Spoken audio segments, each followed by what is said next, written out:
pack your bags. You're going to live with Jessica's mother." Those words come from my son while I am preparing dinner. I am standing at the stove stirring the soup that is simmering when Matthew enters the kitchen, hands in his pockets. Jessica is right behind him, arms crossed with that smile that looks painted on her face. My son does not wait for me to turn around.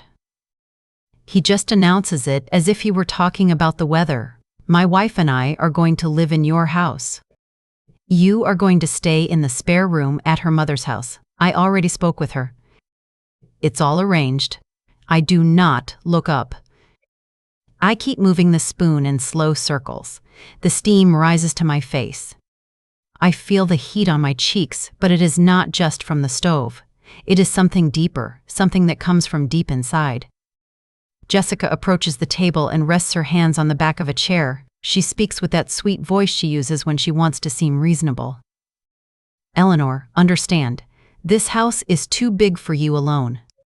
You cannot keep up with all the maintenance anymore. We are young. We can take charge. Besides, her mother needs company. You will be better off there." Matthew nods, as if everything she says is the absolute truth, as if I had not built this house with my husband, as if I had not paid for every brick with years of work and sacrifice, as if my hands had not painted these walls, planted the garden, cleaned every corner for decades. I remain silent. I turn off the stove. I cover the pot. I wipe my hands on my apron. And finally, I look at them. Matthew has that expression he inherited from his father. Cold, confident, the look of a man who believes he has already won. Jessica smiles wider now. She thinks my silence is acceptance, but they do not know something. They do not know that 3 months ago I found the documents hidden in their room. They do not know I overheard their late-night conversations about how to get rid of me. They do not know that I hired Mr. Gregory Price, the best lawyer in the city. They do not know that every paper for this house is in my name. They do not know that I have already prepared everything. They think I am a tired old woman.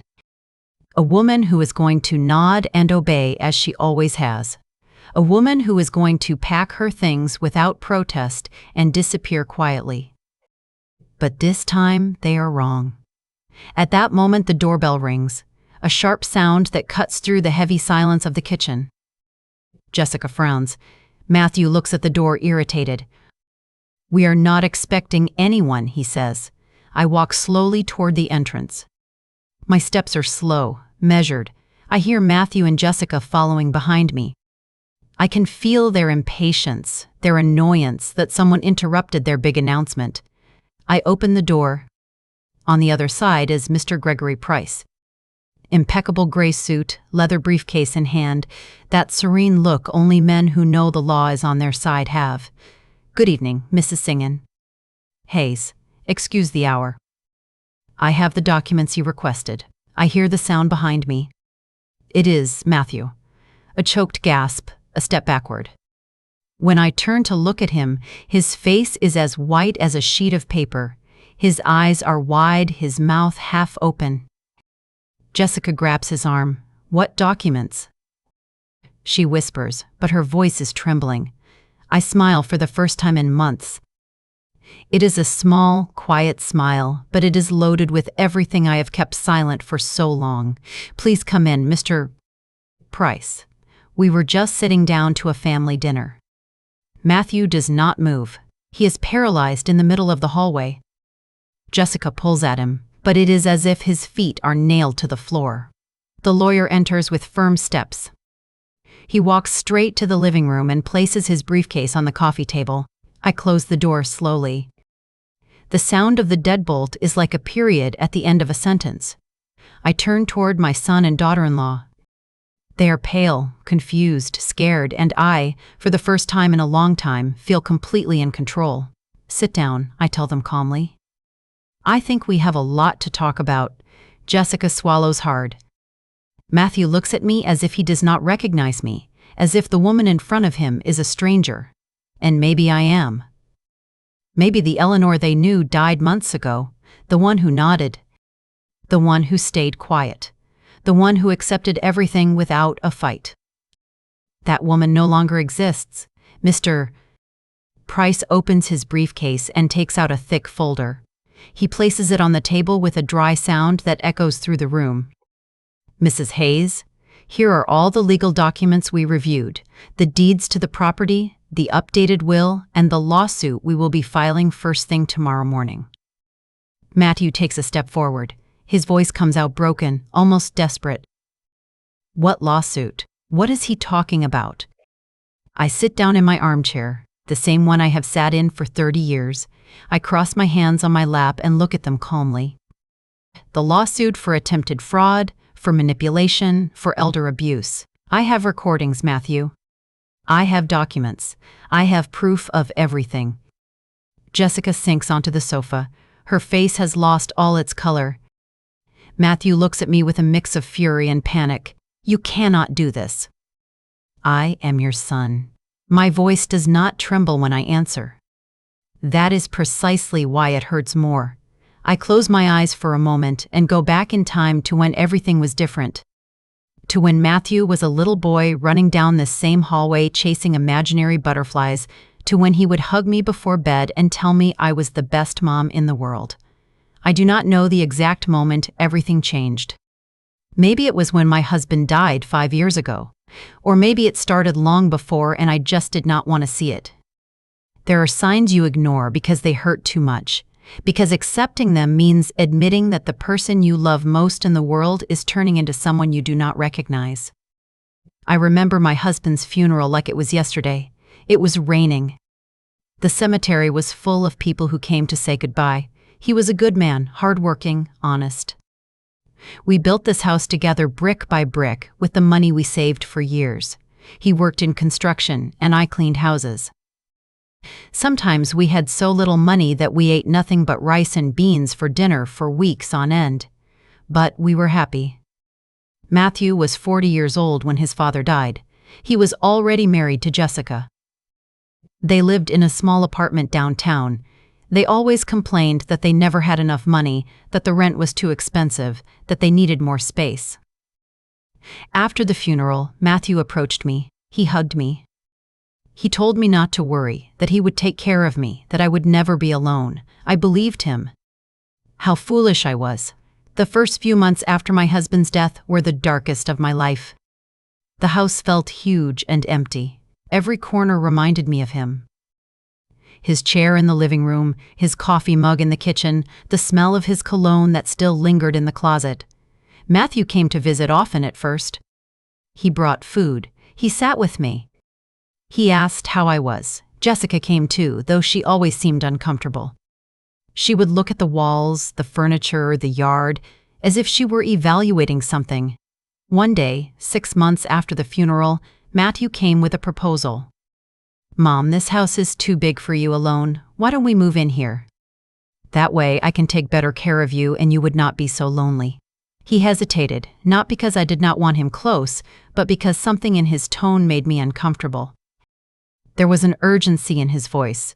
I did not understand at the time, but he was my son and I was alone. And the idea of having company sounded good. I accepted. That was my first mistake. At first, everything seemed normal. Matthew and Jessica moved in with their things. They took one of the large bedrooms. I stayed in mine. We shared the kitchen and the living room. It seemed like it could work, but little by little, the changes began. First, it was small things. Jessica reorganized the kitchen without asking me. She moved my pots, my plates, my silverware. She said it was so everything would be more organized. I did not say anything. I thought it was just her way of feeling comfortable. Then their friends started coming over. Parties that lasted late into the night. Loud music, laughter that woke me up in the early morning. I would come out of my room and find the living room full of strangers. No one introduced me. No one included me. They looked at me as if I were a piece of old furniture that was in the way. One day, I told Matthew to please turn the volume down, that I needed to sleep, that at my age, rest was important. He looked at me with annoyance. Mom, do not exaggerate. It's just music. Relax a little. That was the first time I felt that something was very wrong. After that came the comments, little phrases that seemed harmless but stung like needles. Jessica would say things like, "Eleanor, do not cook anymore. You get too tired. I will handle it." Or, "Oh, do not worry about cleaning. You are too old for that." At first, I thought she was being considerate, but then I realized that what she really wanted was for me to stop doing things, for me to become invisible, for me to slowly disappear from my own house. And it worked. I stopped cooking because every time I did, Jessica found something wrong. The soup was too salty. The meat was too dry. The rice was too mushy. I stopped cleaning because she had already done it her way with her rules. I stopped inviting my friends over because Matthew said the house was too busy, that there was too much noise, that we should meet somewhere else. I became a shadow in my own home. I ceased to exist, and they acted as if that were the most normal thing in the world. I remember one afternoon in particular, I had to go to the doctor, a routine appointment to check my blood pressure. I asked Matthew to take me because I did not see well enough to drive anymore and the office was far away. He was watching television. He did not even look at me. "Mom, I am busy." "Take a taxi." A taxi cost $20. I was living on a pension of just $300 a month. 20 was a lot of money for me. But I did not say anything. I called my friend Carol. She came to pick me up. On the way, she asked me how I was. And for the first time in months, I allowed myself to tell the truth. "Not well, Carol. I am not well." She took my hand. She listened, and when I finished telling her everything, she looked at me with sadness. "Eleanor, that is not right. Matthew cannot treat you like that. You are his mother, and that is your house." "I know," I told her. "But what can I do?" Carol did not answer, but her silence said everything. That night, when I returned home, I found Matthew and Jessica in the living room. They were talking in low voices, so focused they did not hear me come in. I stayed in the hallway, hidden behind the wall, listening. "It is almost time," Jessica was saying. "We just have to wait a little longer." "I know," Matthew replied. "But I am getting impatient. I cannot stand being here anymore. It is uncomfortable." Jessica laughed a cold laugh that chilled my blood. "Calm down. Soon this house will be ours, and she will be where she belongs." Far away, I did not listen anymore. I went to my room. My heart shattered. I sat on the bed and cried in silence, my hands covering my mouth so they would not hear me. That was the night something inside me broke. But it was also the night something new was born. A quiet fury, a cold determination, a decision I made in the darkness of my room while tears rolled down my cheeks. I was not going to let them take what was mine. I was not going to disappear quietly. I was not going to be the victim of my own story. The next morning, I called Mr. Morning. Gregory Price, a lawyer Carol had recommended to me, a serious man who listened to my story without interrupting. When I finished speaking, he looked me directly in the eyes. "Mrs. Hayes, what your son is doing is elder abuse, and I can help you, but I need you to be willing to see this through to the end." "I am willing," I told him, and I meant it. That was the first decision I had made for myself in a long time, and it would not be the last. 3 weeks after hiring Mr. Price, I find something that changes everything. It is a Tuesday afternoon. Matthew and Jessica went out shopping. They said they would be back late. I am alone in the house. The silence is so heavy.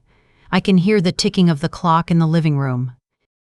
I go to the kitchen to make tea. While I wait for the water to boil, I hear a strange noise coming from Matthew's room. A thud, as if something had fallen. I walk down the hall. The door to their room is slightly ajar. Normally, I never go in there. I have learned to respect their space, even if no one respects mine. But something pushes me to nudge the door open. I enter slowly. The room is a mess. Clothes thrown on the floor, the bed unmade. Papers are scattered all over the desk, and on the floor next to the closet, I see an open folder. The documents have spilled out like cards from a broken deck. I bend down with difficulty. My knees crack. I pick up the papers one by one and then I see it. The first document is a form for a retirement home, Street Michaels Retirement Home. At the top in Matthew's handwriting is my name, L. Eleanor Hayes, 70 years old, and a date, August 15th, that is 2 months from now. My hand trembles as I turn to the next paper. It is a price quote. The residence costs $800 a month. There is a note in the margin written by Jessica. With her pension, we cover half. We pay the rest for 6 months. After that, we move her to the Medicaid wing. The Medicaid wing. I know what that means. It is where they put the elderly residents nobody pays for. The ones who have no family, the ones who are waiting to die. I keep looking. The third document hits me like a fist to the stomach. It is a power of attorney, a fake with my forged signature. It gives Matthew complete authorization over my assets, over my house, over my pension, over everything I have. The handwriting is so similar to mine that I had to look twice to realize I had not written it. The fourth paper is worse. It is a sales contract for this house. My house, the house I built with my husband over 30 years. They are selling it for $150,000. Half of what it is really worth. And the buyer is Jessica's brother. It is all planned. It is all ready. They are just waiting for the right moment to execute it. I sit on the edge of their bed because my legs will not support me anymore. The papers fall from my hands. My breathing becomes fast and shallow. I feel like the walls are closing in on me. I cannot believe what I am seeing. I cannot believe that my own son, the boy I carried in my womb, the baby I nursed, the child I comforted when he had nightmares, is planning to destroy me this way. Tears begin to stream down my cheeks. I do not stop them. I cry in silence. I cry for the mother I was. I cry for the son I lost. I cry for the life I thought we would have together. But in the midst of that pain, something else begins to grow.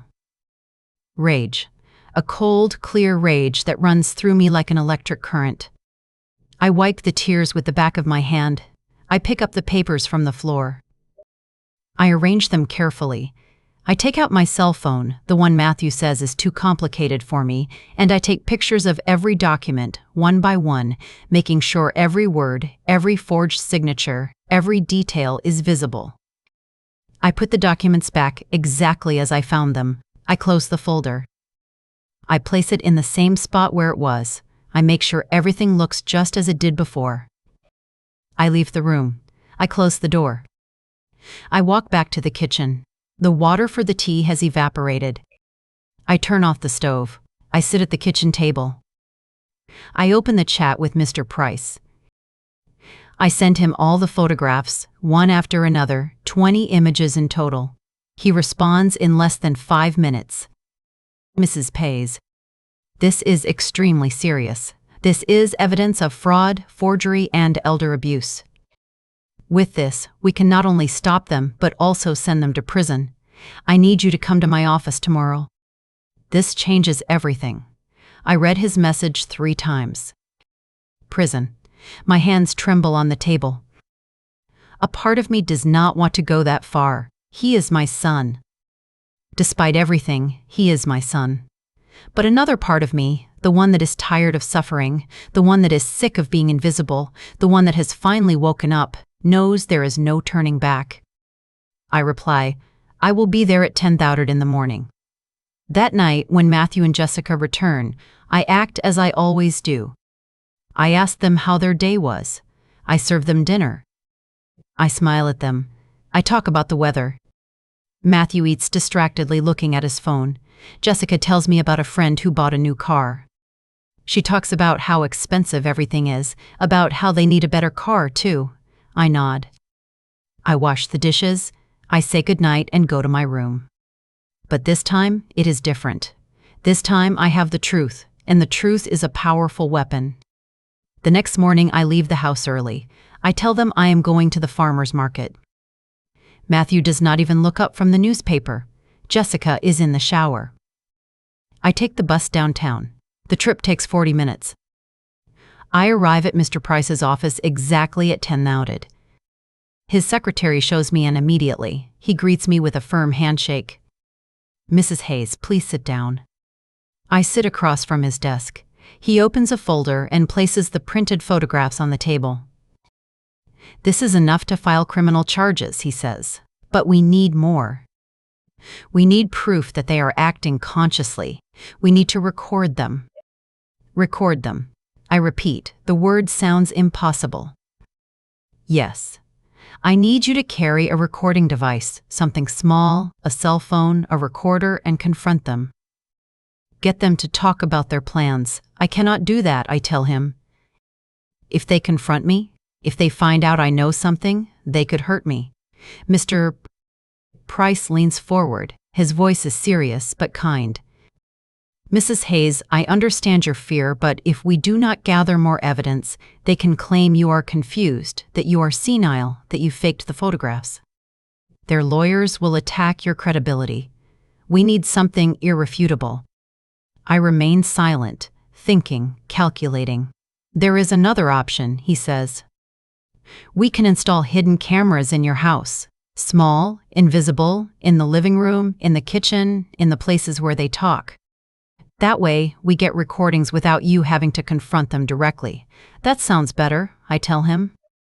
"Perfect. I can send a technician this week." "Is there a time when you are alone in the house?" "Wednesday afternoons. Matthew goes to the gym. Jessica goes to her yoga class. From 2 to 5, the house is mine." Mr. Price makes a note in his pad. "Then it will be next Wednesday. The technician will arrive at 2030. He will identify himself as a gas company inspector. He will install 4 cameras in the living room, the kitchen, the dining room, and the hallway. That should be enough."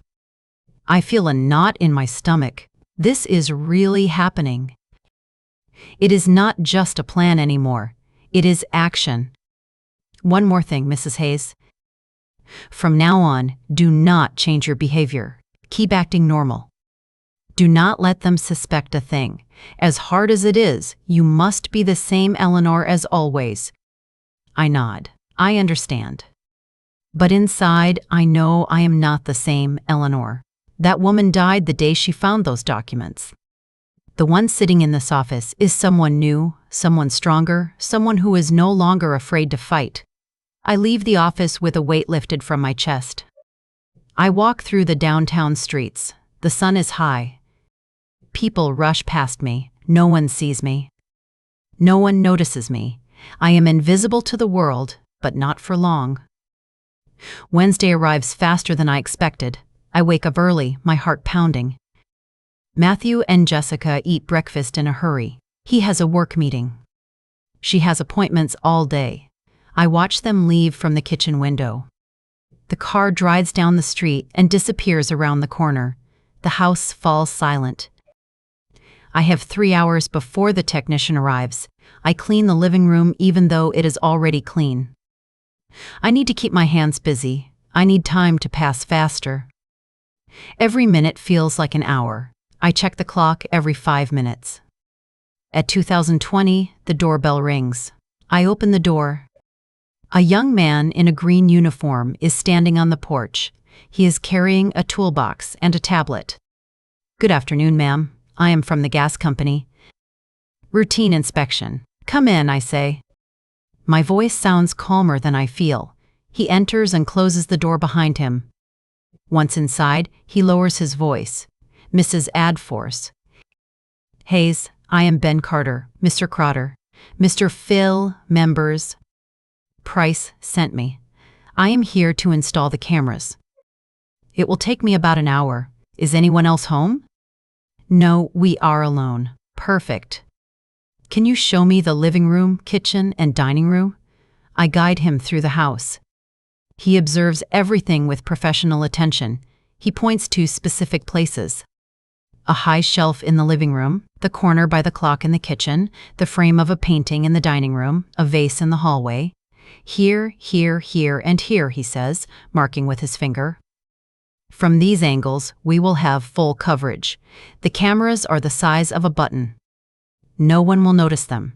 How long do they record? I ask. They are motion activated. They record in high definition and connect directly to a secure server, Mr. Kerr's server. Price will have immediate access to everything. You can also watch the recordings from your cell phone if you want. No, I do not want to see them. I do not want to know. He nods. He understands. He starts to work. He takes tiny devices out of his box. They are so small, they look like black insects. He installs them with surgical precision. In 15 minutes, he has placed all 4 cameras. Done. He says, "Now I am going to run a test." He walks into the kitchen. He speaks in a normal voice. He says his name. He says the date. He says a random sentence. Then he checks his tablet. Perfect. Clear audio and video. Everything is working. He hands me a card with a phone number. If anything happens, if you feel you are in danger, call this number. It goes directly to Mr. Price. He will send help immediately. I put the card in the pocket of my apron. One more thing, Mrs. Hayes. Try to have important conversations happen in these spaces. If you can steer situations toward the living room or the kitchen, that is where we have the best coverage. I will keep that in mind. He gathers his tools. He says goodbye with a kind smile. He leaves through the front door. I am alone again. I look around. Everything looks exactly the same as before. But now there are invisible eyes watching, recording, documenting. I sit in my chair in the living room. I take a deep breath. There is no turning back now. The following days are strange. I act normal, but everything feels different. Every time Matthew and Jessica talk, I wonder if the cameras are recording. Every time they say something cruel, I think this is being recorded. Friday night, while we are eating dinner, Jessica makes a comment. "Eleanor, I have been thinking.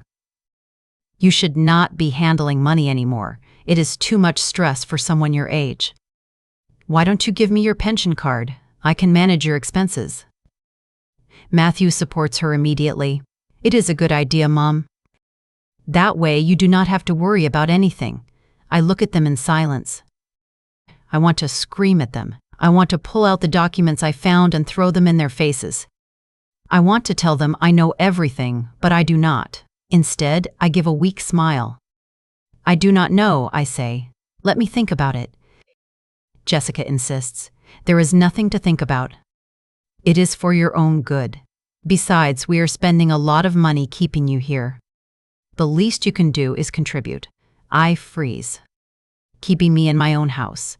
The house I paid for. The house I built. Matthew realizes she said too much. He shoots Jessica a warning look. She goes quiet. "Well, Mom, think about it," he says in a softer voice. "We are not pressuring you." I finish my dinner in silence. I get up. I wash my plate. I go to my room without saying goodnight. I close the door. I sit on the bed. I take out my phone. I text Mr. Price. "Did the cameras record dinner?" He replies in minutes. "Yes." Everything was recorded. "Mrs. Hayes, this is pure gold. Keep it up. Do not react. Let them talk." I turn off the phone. I lie down. I cannot sleep. The days turn into weeks. The cameras keep recording. Matthew and Jessica keep talking. They are not careful. They do not suspect a thing. They talk freely about their plans. One afternoon, I hear them in the living room. I am in the kitchen supposedly making coffee, but I am listening to every word. "Only 3 weeks left," Jessica says. August 15th, we admit her.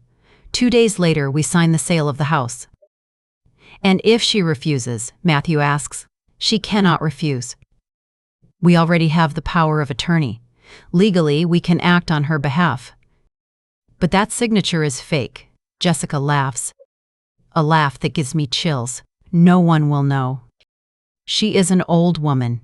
If she says anything, they will say she is confused, that she has dementia." I already spoke with Dr. Evans. He can sign a medical certificate saying she is not in her right mind, They bought a doctor.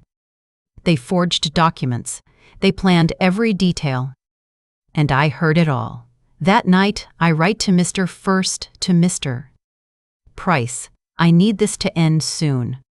I do not know how much longer I can pretend, he replies. Patience, Mrs. Hayes. We almost have everything. We just need a little more, but the breaking point comes sooner than expected. It is a Sunday morning. I am in the garden watering the plants. Matthew comes out of the house talking on the phone. He does not see me. He has his back to me. Yeah, Mom already signed everything, he says in a low voice. Well, not exactly, but we have her signature. Do not worry. In 2 weeks, this closes and we will have 150,000 clean. He pauses. He listens to the person on the other end. Of course, it is legal. She cannot manage her affairs anymore. We are just protecting her assets. In fact, we are doing her a favor. Another pause. Obviously, we have not told her anything. Why would we? She will just get dramatic. It is better to do it quickly. Once she is in the nursing home, she will not even remember this house. I feel something inside me snap definitively. I drop the hose. The water keeps running over the flowers. I walk toward Matthew. My steps are slow but firm. He turns, sees May. His face goes pale. I will call you later, he says quickly and hangs up. Who are you talking to? I ask. My voice is cold as ice. No one. A friend. I heard everything, Matthew. He gets nervous. He tries to smile. Mom, you are confused. You did not hear anything. I heard you say you were going to sell my house, that you are going to lock me up in a nursing home. That you already forged my signature. His expression changes. The mask falls. There is no more fake tenderness, only coldness. So what if it is true? You cannot live alone anymore. Someone has to make decisions for you. I can make my own decisions. He laughs. It is a bitter, cruel laugh. Of course you cannot. You are a burden. Do you think it is easy living here?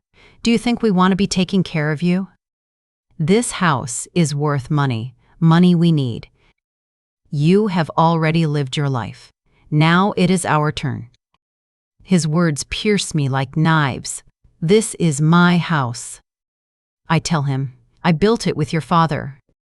It was your house. Now it is ours. Jessica comes out into the yard. She heard the argument. Stop it already. Eleanor, stop playing the victim. You know you cannot stay here. Be reasonable. I look at them both, my son and my daughter-in-law. Two people I once thought loved me. Get out, I tell them. Get out of my house. Matthew steps toward me. His voice is threatening. We are not going anywhere. The one who is leaving is you. On August 15th, with or without your permission. I turn around. I walk back to the house. I hear Jessica whisper to Matthew. She is losing her mind. This is perfect. Now we have more reason to declare her incompetent. I go to my room. I lock the door. I take out my phone with trembling hands. Mr. Tack. Price, I cannot take it anymore. We need to act now. Mr. Price arrives at my house an hour later. He knocks on the door discreetly. Matthew and Jessica left 20 minutes ago, furious after the argument. I do not know where they went, and I do not care. I open the door, and the lawyer enters quickly. His expression is serious but calm. Mrs. Chapter. Pays, I saw this morning's recordings. Everything was captured. The threats, the confessions, everything. We have enough to act now. I sit on the sofa. My legs are shaking. He sits across from me and opens his briefcase. We need to plan this carefully, he says. We cannot just file the charges. We need to do it in a way they cannot escape. We need a moment when the whole family is present, a public event. An event. I repeat, I do not understand. Yes, a family gathering, a celebration, something where there are witnesses, where they cannot deny anything or run away, where the truth comes out in front of everyone. My birthday, I say suddenly. It is in 3 weeks, August 5th. Perfect. He says, 10 days before they plan to put you in the home. Do you normally celebrate your birthday? We used to when my husband was alive, but in recent years, Matthew barely mentions it. Then this year will be different. You are going to insist on celebrating it. You are going to say you want a party, that you want to gather the whole family, that it might be your last chance to see them all together. He will never agree. Yes, he will. Because he will think it is your last party in this house. He will think it is a good way to say goodbye before putting you in the home. He might even see it as an opportunity to look good in front of everyone else. I understand the strategy. It is smart, cruel, perfect. What do I need to do? I ask. First, act weaker than usual. Make them believe you are losing your faculties, that you are confused. This will make them lower their guard. Second, insist on the party. Say it is your last wish. Use your age to your advantage. Third, invite everyone. Cousins, aunts, friends, neighbors.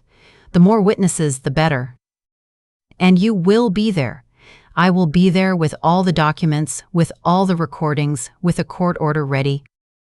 When the time comes, I will expose everything. I feel a shiver of fear and excitement at the same time. There is one more thing, Mrs. Hayes.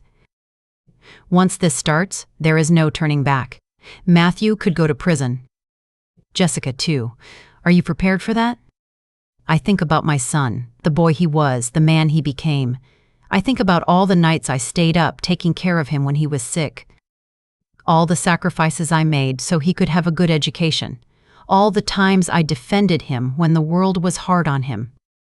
And then I think about his words from this morning. His contempt, his cruelty, how he planned to destroy me without a gram of remorse. I am prepared, I say, and I say it without hesitation. Mr. Price nods.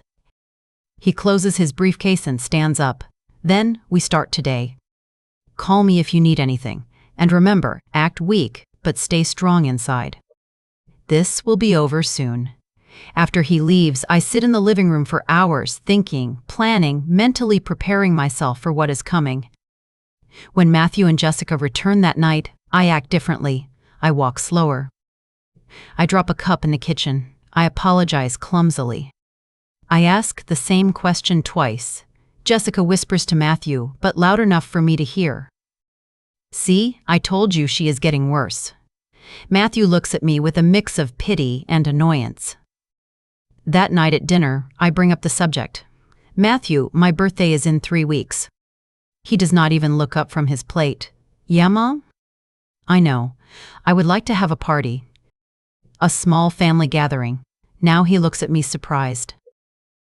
A party? What for? I pretend my voice is breaking a little. I am 70 years old. I do not know how many more birthdays I will have. I just want to see the family together one more time. Your cousins, your Aunt Susan, the neighbors, please. Jessica quickly intervenes. Eleanor, I do not think that is a good idea. It is a lot of work, a lot of expense. I will pay for everything, I say. I have some money saved. Please, it is the only thing I ask. Matthew and Jessica look at each other. I can see the wheels turning in their heads. They are calculating, thinking about how to use this to their advantage. Finally, Matthew smiles. It is a fake plastic smile. All right, Mom, we will have your party. Something small, nothing over the top. Thank you, I say. And I lower my head so they cannot see the satisfaction in my eyes. The following days, I become an actress. I feign forgetfulness. I ask about things I already know. I let Jessica talk to me as if I were a child. I let Matthew make decisions for me. They think I am losing my mind, that their plan is more solid than ever. They do not know that every word is being recorded. Every confession, every cruel comment. One afternoon, while I am preparing the guest list, I hear them talking in the living room. It's perfect, Jessica says. We throw the party. We look good in front of everyone, and 2 weeks later we put her in the home. No one will suspect a thing. Matthew agrees. We can even use the party to start preparing the ground. Comment on how forgetful she is, how confused. That way, when we admit her, everyone will say it was for the best. They are so predictable, so arrogant, so sure they are going to win. I call my friend Carol. I tell her part of the plan. Not everything, but enough. Eleanor, be careful, she tells me. This is dangerous. I know, but it is necessary. Count on me. I will be there on your birthday, and I will bring whoever you need. Thank you, Carol. You do not know how much this means to me. I also call my cousin Susan. I have not seen her in 2 years. Matthew always made excuses for her not to come. Susan, I need you to come to my birthday. She is surprised. Of course, cousin, but is everything okay? Your voice sounds strange.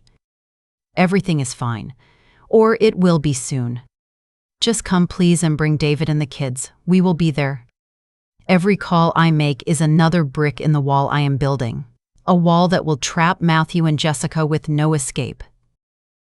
1 week before the party, Matthew sits me down in the kitchen. He has papers in his hand. Mom, I need you to sign this. What is it? I ask, playing confused. They are papers from the bank, so I can help you with your finances. They are the same documents I found weeks ago. The forged power of attorney. But this time, they want my real signature. I do not know. I say my head hurts. Can I look at it tomorrow? Matthew gets impatient. It is important. Mom, sign it now. Jessica enters the kitchen. She sees the situation. Eleanor, do not be difficult. Just sign. It is for your own good. I take the pen with a trembling hand. I bring it close to the paper. I see the line where I am supposed to sign, and then I drop the pen as if my fingers cannot hold it. Oh, sorry. I cannot. My hand is not working well today. Matthew exhales in frustration. Forget it. We will do it after the party. Perfect. I think after the party there will be nothing left to sign. The days pass slowly and quickly at the same time. The house fills with preparations. Jessica hires a catering service with my money. Matthew orders decorations. They act like perfect hosts. I just watch. I smile. I nod, and inside. I count the hours. Mr. Price calls me every 2 days. We review the plan. We adjust details. We prepare the presentation of evidence. We have everything. Mrs. Hayes. 30 hours of recordings, forged documents, testimonies, emails, text messages. There is no way they can escape. When will you arrive? I ask. At 7:30 in the evening. In the middle of the party, I will ring the doorbell. You will open it, and that is when it all begins. I rehearse that moment in my mind 1,000 times. The door opening. Mr. Price entering. Matthew turning pale, the truth coming out, 2 days before the party. I cannot sleep. I get up at midnight. I walk through the house in silence. I touch the walls. I remember when we painted them. I look at the photos on the shelves, my husband smiling. Matthew, as a child, happier times. I wonder if my husband would be proud of what I am doing, or if he would tell me to forgive. That Matthew is our son. That family is forever. But then I remember his own words spoken on his deathbed. Eleanor, do not let anyone take what is yours, not even our son. Promise me. I promised him, and I am going to keep that promise. The night before the party, Matthew and Jessica go out to dinner. I am alone in the house. I check every detail. The cameras are working. My phone is charged. Mr. Price's number is saved. Everything is ready. Tomorrow, I think. Tomorrow, everything changes. I go to bed early. I close my eyes. And for the first time in months, I sleep deeply. No nightmares, no fear, just peace. The peace of someone who knows justice is near. I wake up on my birthday with a calm heart. It is strange. I thought I would be nervous, shaking, full of doubt. But no, there is a calm in me I have not felt in years. As if I have finally found my center after being lost for so long, I get up slowly. I look out the window. The sky is clear. A perfect day for what is coming. In the kitchen, I find Jessica already awake, talking on the phone with the catering service. Yes, at 5:30 sharp. Do not be late. I have other things to do. She sees me and hangs up quickly. She smiles at me. That smile that no longer fools me. Happy birthday, Eleanor, 70 years old. What a blessing. Thank you, I say simply. Today is going to be a special day. You will see. Everything will be perfect. You have no idea how right you are, I think. But I just nod with a weak smile. Matthew comes down for breakfast an hour later. He gives me a mechanical hug. He hands me a birthday card bought in a hurry from some store. I open it. It has a generic printed message. He did not even write anything personal. Thank you, son. He pours himself coffee without looking at me. The caterers arrive at 4:00. Two young women begin to set up the living room and dining room. They lay out white tablecloths, flower arrangements, elegant plates. Everything looks beautiful. Jessica supervises every detail as if it were her own party. She gives orders, moves things around, acts like the lady of the house. I sit in my room. I put on my best dress, a wine-colored one my husband gave me many years ago. I comb my hair carefully. I put on the pearl earrings I inherited from my mother. I look in the mirror. The woman looking back at me is different from the one I saw 3 months ago. There is something in her eyes. Determination, strength, reclaimed dignity. I am ready. The guests start to arrive at 5:30. My cousin Susan arrives first with her husband David and their 2 children. She hugs me tightly and whispers in my ear, "You look beautiful, cousin, and radiant, like I have not seen you in years." "Thank you for coming," I say. My friend Carol arrives with her daughter Lauren. The next-door neighbor, Mr. Robert, arrives with his wife. Distant cousins I have not seen in years arrive. Friends from my knitting group arrive, nearly 30 people in total. The house fills with voices, with laughter, with life. Matthew acts like the perfect son. He greets everyone, offers them drinks, introduces Jessica as his wonderful wife. He tells anecdotes from when he was a child. He talks about how much he loves me. Jessica also plays her part. She moves among the guests gracefully. She talks about how difficult it is to care for an elderly person, how exhausting, but she says they do it with love, with patience. Several guests look at me with pity. Some speak to me slowly, as if I cannot understand. Others ask me how I am feeling, as if I were sick.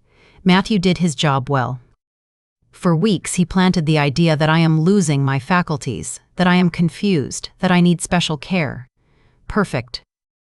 Let them think that it makes what is coming even more impactful.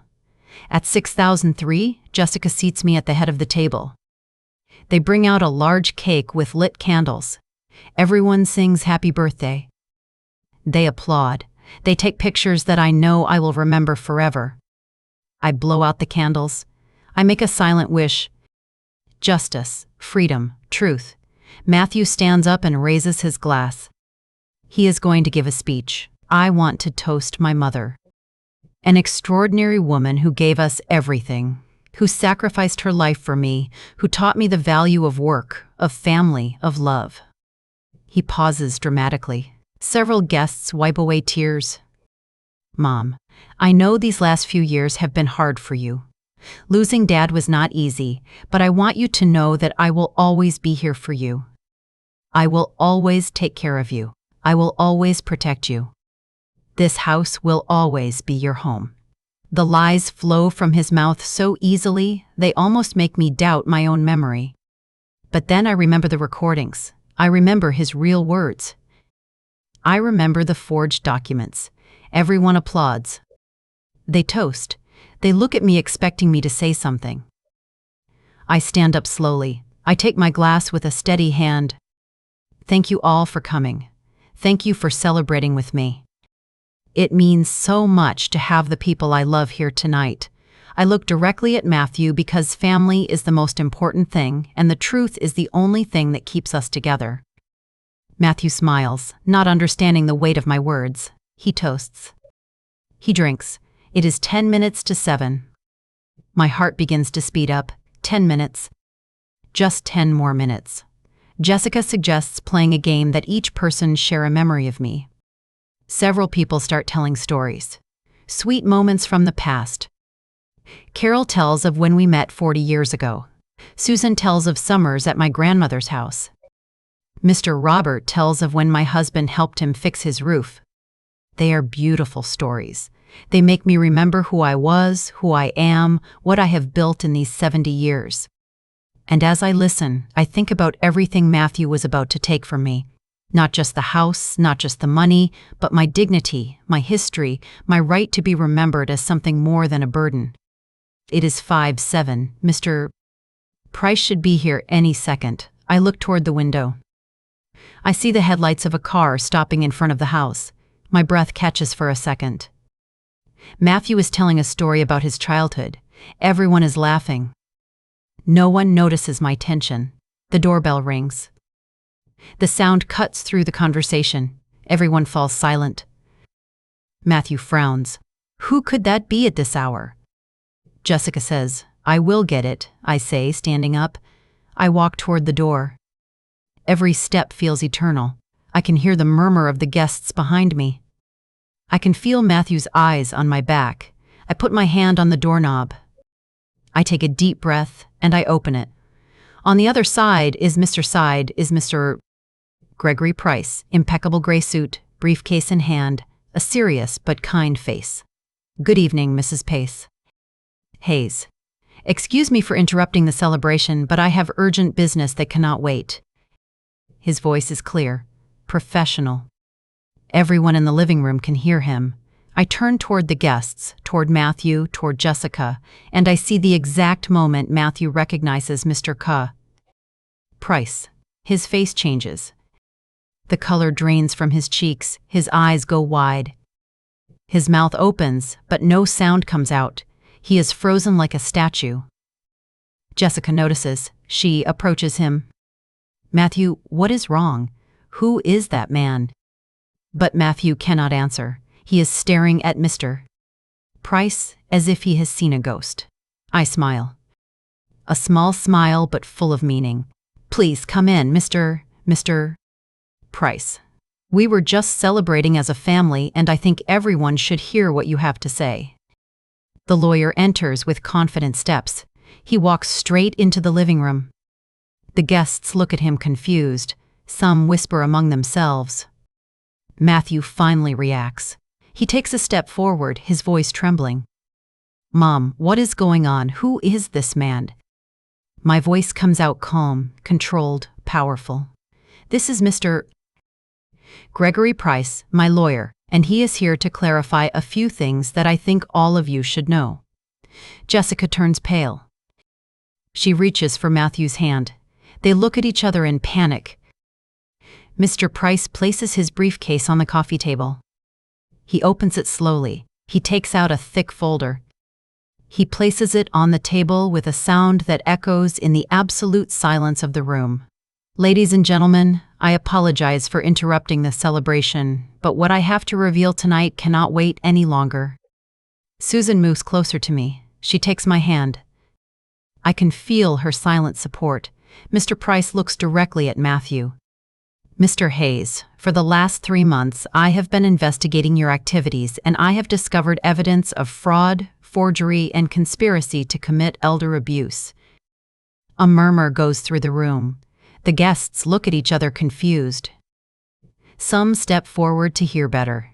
Matthew tries to laugh.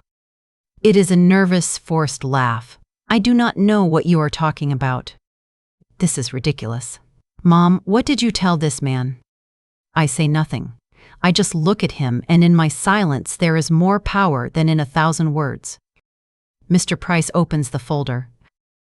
I have documents here that prove you planned to put your mother in a home against her will on August 15th, that you forged her signature on multiple legal documents, that you conspired to fraudulently sell this property for $150,000.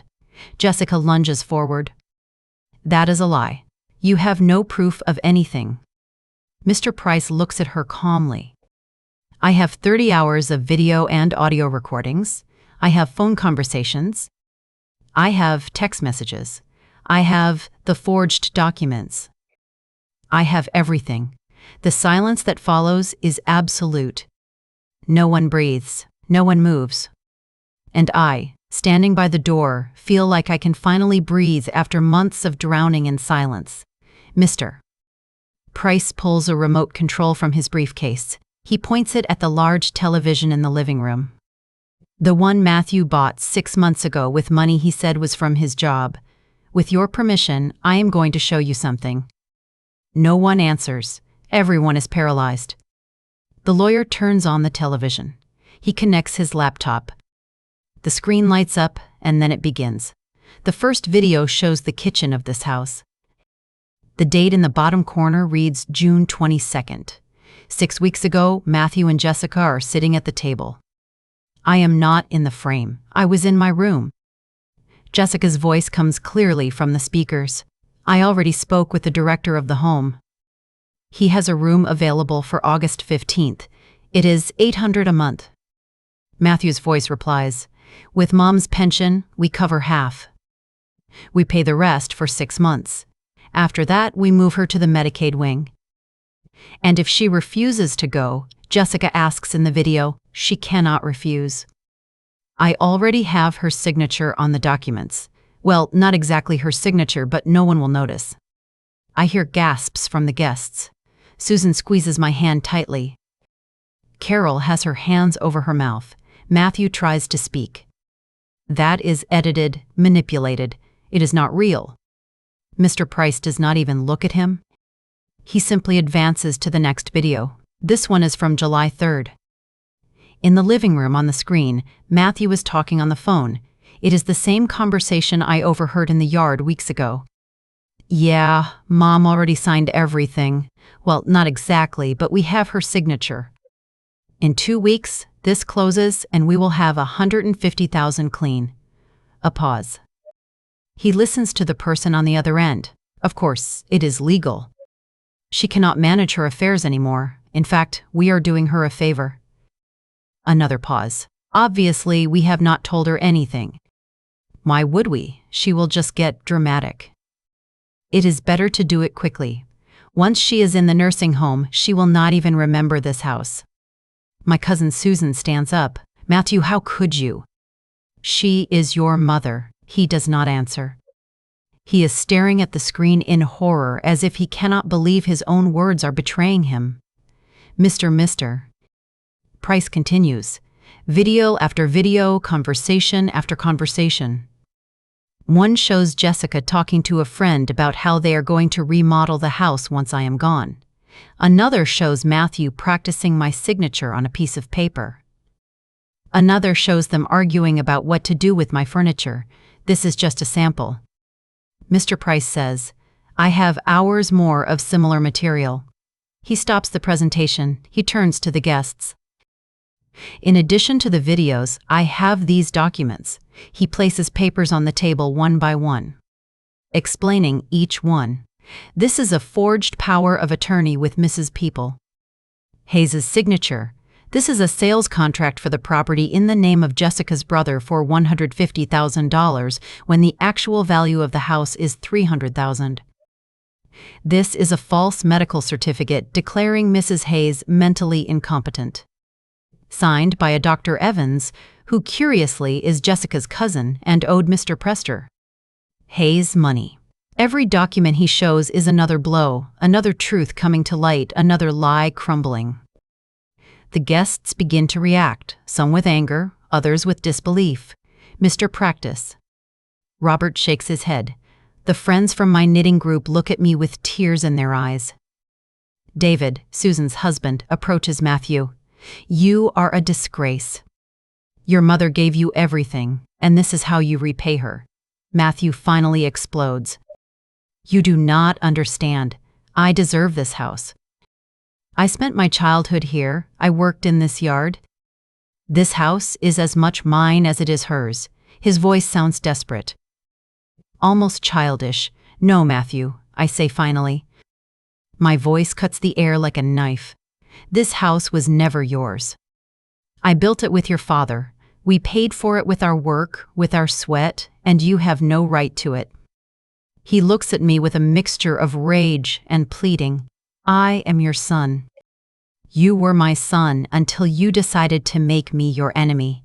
The words come out cold. Colder than I imagined they could be. But they are true. Jessica tries to approach me. Her eyes are red. Eleanor, please. We can fix this.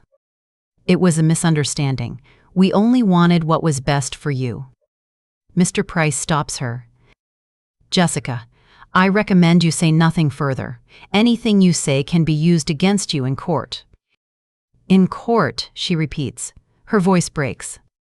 Yes, because tomorrow morning I am filing criminal charges against both of you. Fraud, forgery, conspiracy to commit elder abuse, intent to defraud. Each of those charges can carry prison time. Prison. The word hangs in the air like a sentence. Matthew collapses onto the sofa. He puts his face in his hands. His shoulders are shaking. I do not know if he is crying or just processing that his life has just fallen apart. Jessica looks at him and then at me. You hated us this whole time. You were watching us, recording us, waiting for the moment to destroy us. I did not hate you, I tell her calmly. I do not even hate you now. I just got tired of being invisible. I got tired of being a nuisance in my own home. I got tired of being treated like I was already dead. My cousin Susan comes and hugs me. Carol, too. Mr. Robert approaches and puts a hand on my shoulder. You did the right thing, Eleanor. Carol says the right thing. Mr. Price takes more documents from his briefcase. Mrs. Hayes, these are the papers we discussed. I need you to sign them now in front of witnesses. I walk to the table. He places 3 documents in front of me. This is your updated will. In it, you revoke any inheritance for Matthew Hayes and Jessica Hayes. Your house and assets will be divided among your other relatives and a charity for victims of elder abuse. I sign without hesitation. This is a temporary restraining order. Matthew and Jessica have 24 hours to vacate this property. They cannot come near you again without legal supervision. I sign again. And this is the document that initiates the legal process against them. By signing it, you authorize the district attorney's office to proceed with criminal charges. I take the pen. I look at Matthew. He lifts his head. Our eyes meet. For a second, I see the boy he was. The baby who slept in my arms. The child who ran to me when he fell.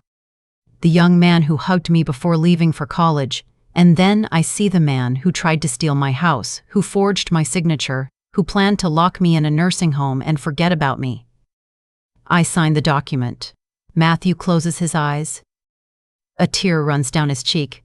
Mom, he whispers, please, there is no turning back, Matthew. This ends today.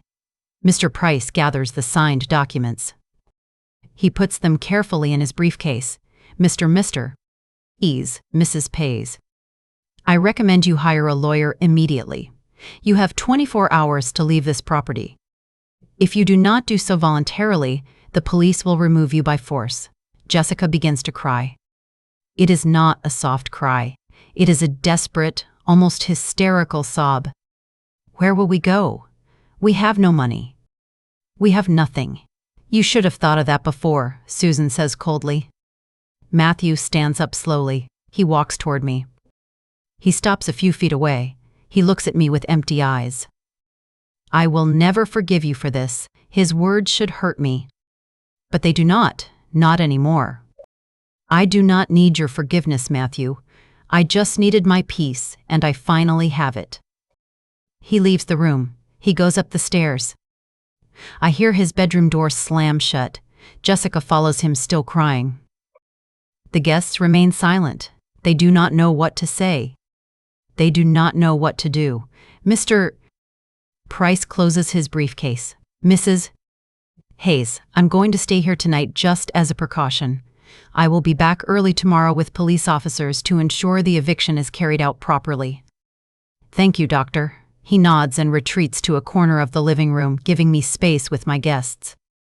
Susan is the first to speak. Eleanor, I am so proud of you.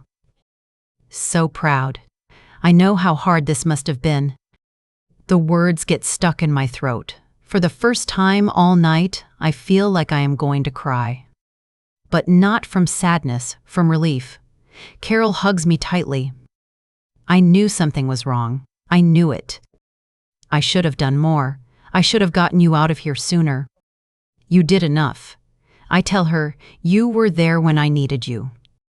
That is all that matters. Mr. Robert approaches with his wife. If you need anything, Mrs. pays anything at all. We are right next door anytime. The guests begin to leave. Some hug me. Others just take my hand in silence. They all understand they witnessed something important, something they may never forget. When the last guest leaves, the house falls silent. Mr. Price is in the living room reviewing papers. I stand in the middle of the dining room, surrounded by the remnants of the party, half-eaten plates, empty glasses, the cake with its burnt-out candles. 70 years of life, and only now do I feel free. I sit in my chair, I close my eyes, and for the first time in months, I truly smile. The house is silent. It is almost midnight. Mr. Price left an hour ago after making sure I was okay. He promised to return at 8:30 in the morning with the officers. I am sitting in the living room. The lights are off except for a small lamp in the corner. Outside, I hear the chirping of crickets, the same sound I have heard for 30 years in this house. Upstairs, in their room, I hear movement. Matthew and Jessica are packing. I hear drawers opening and closing. Quick footsteps, muffled voices arguing in whispers. I do not feel pity. I try to feel something like remorse, but I cannot. What I did was necessary. It was survival. At 1:30 in the morning, I hear steps coming down the stairs. It is Matthew. He comes alone. He stops at the foot of the stairs when he sees me sitting in the dim light. I could not sleep, he says, his voice. Me neither. He sits on the sofa across from me. There are 10 feet of space between us, but it feels like an abyss. Why? He finally asks. Why did you go this far? You could have just told us no. You could have kicked us out. But this, destroying my life, sending us to jail. Why? Because you would not have listened. I tell him, because for 2 years you have treated me as if I do not matter. As if I were already dead. And because what you were planning to do was a crime, not a difference of opinion. A crime? He runs his hands through his hair. I just wanted a better life. Is that so bad? Jessica and I were cramped in that apartment. I was not making much. We had debts. And this house, this huge house, just for you. This house is mine, Matthew. I paid for it. I built it. You had no right. I am your son, your only son. Everything you have should be mine someday. Someday? Yes, when I die. But you wanted to speed up that day. You wanted to erase me before my time. The silence that follows is heavy. Jessica convinced me. He says finally, she said it was the best solution for everyone. That you would be better cared for in a home. That we could restart our lives. Do not blame me, a voice says from the stairs. Jessica comes down slowly. Her face is swollen from crying. You wanted it too, Matthew. Do not make me out to be the villain in this story. You are the one who forged the signature. You contacted Dr. Evans. I just supported you. Matthew looks at her with rage because you never stopped complaining, telling me we deserved better, that your family had bigger houses, that your friends lived better than us. Jessica crosses her arms. And it was true. Your mother living alone in this huge house while we were squeezed into 500 square feet. It was unfair. I look at them both fighting, blaming each other as if I am not even here. Enough, I say. My voice cuts through their argument. It does not matter who had the idea first. You both did it. You both lied. You both planned to destroy me. And now you are both going to pay the consequences. Matthew looks at me with eyes full of something that might be regret or maybe just fear. You are going to testify against us. Your own son is going to prison if the judge decides so. Yes, it could be years, Mom. Years in prison. My life will be ruined. I will never get a job after this. I will never be able to rebuild my life. You should have thought of that before. Jessica steps toward me. Her hands are shaking. Mrs. Pays. Please, there has to be another way. We can leave. Disappear. Never bother you again. But do not do this to us. I am begging you. Have mercy. I look at her. This woman who treated me with contempt for 2 years, who spoke of me as if I were trash, who planned to lock me in a nursing home and forget about me. Where was your mercy when you were planning to lock me away? I ask her, where was your compassion when you talked about me like a burden? Where was your humanity when you forged documents to steal my house? She does not answer. She just cries harder. Matthew stands up. Fine, I understand. We will leave tomorrow. You will never see us again. But you are not dropping the charges, are you? You are going to go through with this. I am going through with it. Then this is goodbye. Yes, this is goodbye. He nods slowly. He walks to the door. He stops with his hand on the knob. I hope this makes you happy, Mom. I hope living alone in this big house is worth it.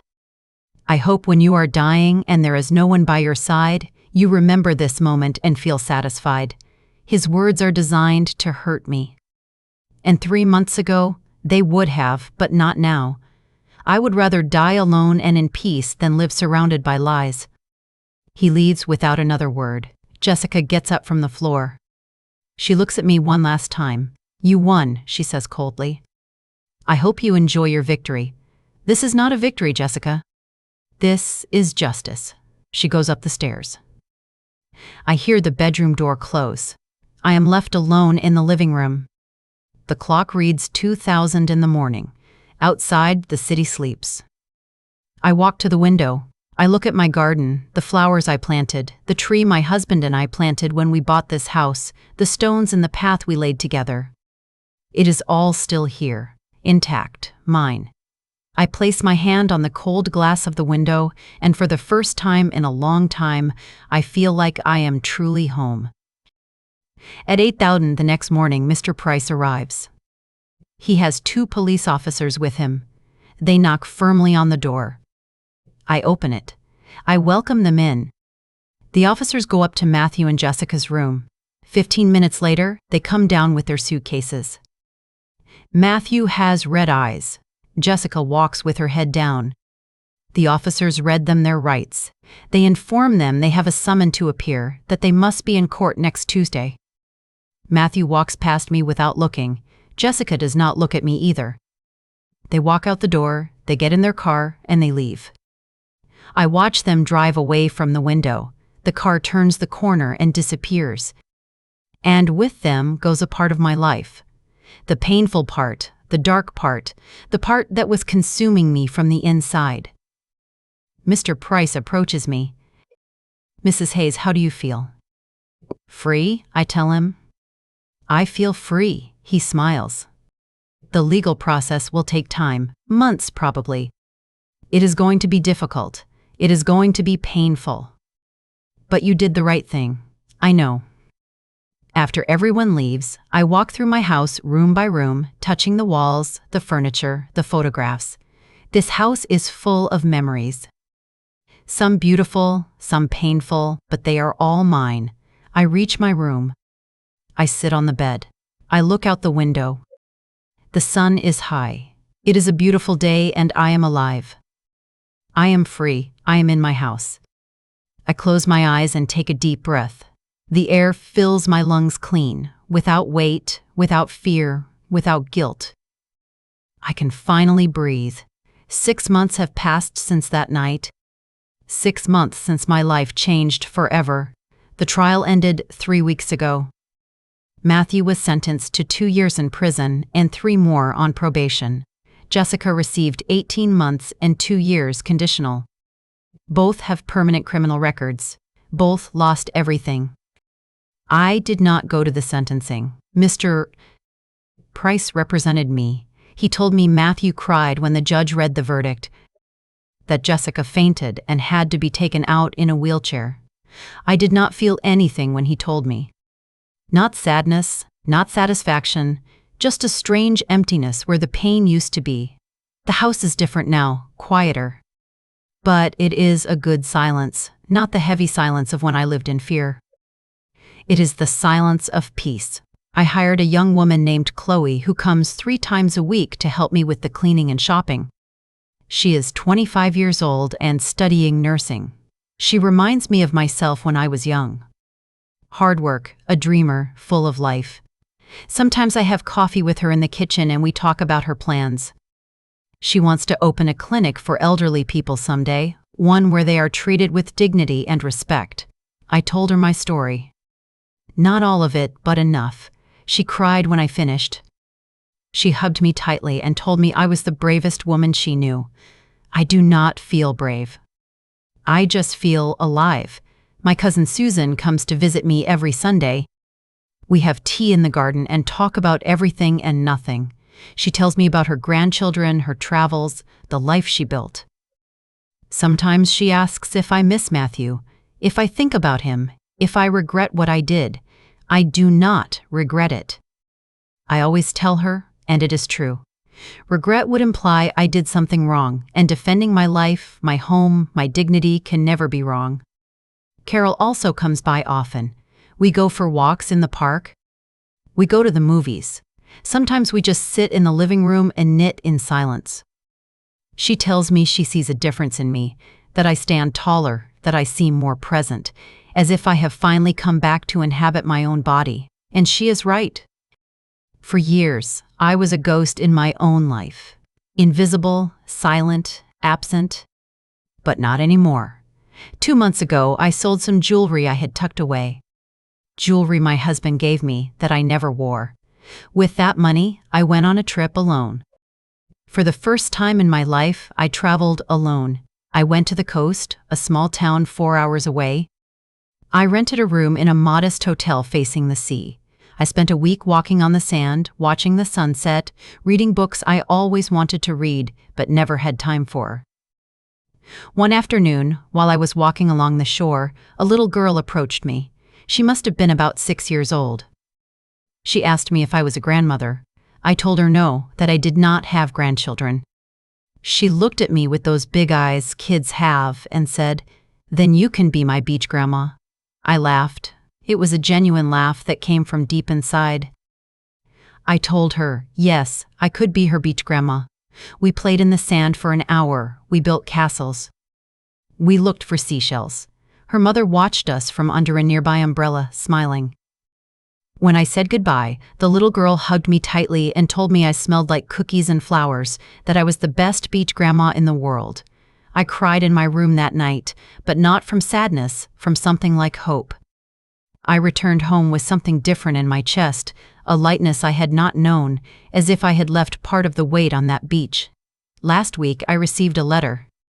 It was from Matthew, written from prison.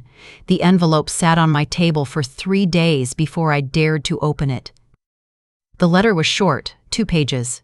His handwriting was the same as always, slanted slightly to the right, like when he was a boy and I was teaching him to write.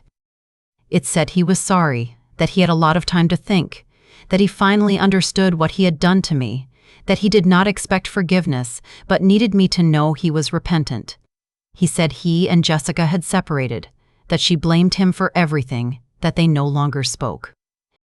He said he had taken carpentry classes in prison, that he was making a table, that it reminded him of when his father taught him to use tools in the garage of this house. He said he hoped I was well, that he hoped I was happy, that it was the only thing that gave him peace in that place. It ended with, "You will always be my mother, and I will always be your son. Even if we do not see each other anymore, even if we do not talk, that will never change." I read the letter 3 times. Then I folded it carefully and put it in a drawer. I am not going to answer it. Not yet, maybe never. But I did not throw it away, and that means something. This morning, I woke up early. I made coffee. I went out to the garden. The flowers I planted 3 months ago are blooming. Red roses, white daisies, tall sunflowers leaning toward the sunday. I sat in my garden chair, the same one where my husband used to sit and read the newspaper on Sundays. I closed my eyes and felt the sun on my face, and in that moment, I understood something. I understood that life does not end at 70. It did not end when my husband died. It did not end when my son betrayed me. It does not end until I decide it ends. And I am not finished. There are still books I want to read, places I want to see, people I want to help, stories I want to tell. There is still life in me, more life than I have had in years. Yesterday, I called Mr. Day. I called Mr. Price. I asked him about the charity fund he mentioned, the one that helps elderly victims of abuse. I told him I want to volunteer, that I want to tell my story, that I want to help other women like me find their voice. He told me it would be an honor, that my story could save lives, that my bravery could inspire many others. I do not know if I am brave, but I know I am here, and that is enough. Tomorrow, Chloe is coming. We are going to bake cookies, the kind the beach grandma smelled like. I am going to take them to the local nursing home. I am going to sit with the people who live there. I am going to listen to their stories. I am going to remind them that they matter, that they exist, that they are visible because I know what it feels like to be invisible, and I do not want anyone else to feel that way. I stand up. I walk toward the house. My steps are slow but steady. My knees do not hurt as much as they used to. Or maybe they do, but I just do not care as much. I enter the living room. I look at the walls, the photographs, the furniture, everything I built, everything I protected, everything that is mine, and I smile. I walk to the mirror in the hallway. That big mirror where I saw myself 6 months ago, the night before the party, I look at myself now. The woman looking back at me is different. She has the same face, the same wrinkles, the same tired hands, but there is something new in her eyes. There is strength, there is dignity, there is life. I speak aloud to myself, to the house, to the universe. My name is Eleanor Hayes. I am 70 years old. This is my house. This is my life, and it is just beginning. And in that moment, with the sun streaming through the windows and the peaceful silence enveloping every corner, I understand that I am finally whole. I do not need Matthew's forgiveness. I do not need his repentance. I do not need his presence. I just need myself, and that is enough. More than enough. I walk to the kitchen. I make more coffee. I sit at the table. I open a new notebook I bought last week, and I begin to write my story so that other women can read it. So they know it is never too late, that you can always start over, that the voice we silenced for years is still there waiting. I write the first line. There are moments in life when silence is more dangerous than words, and I keep writing page after page. My story, my truth, my freedom. Outside the birds are singing. The sun is still high. Life goes on. And so do I. Finally, completely. Ego on too. My name is no longer just Matthew's mother. My name is no longer just the wife who was. My name is Eleanor Hayes, and my story is just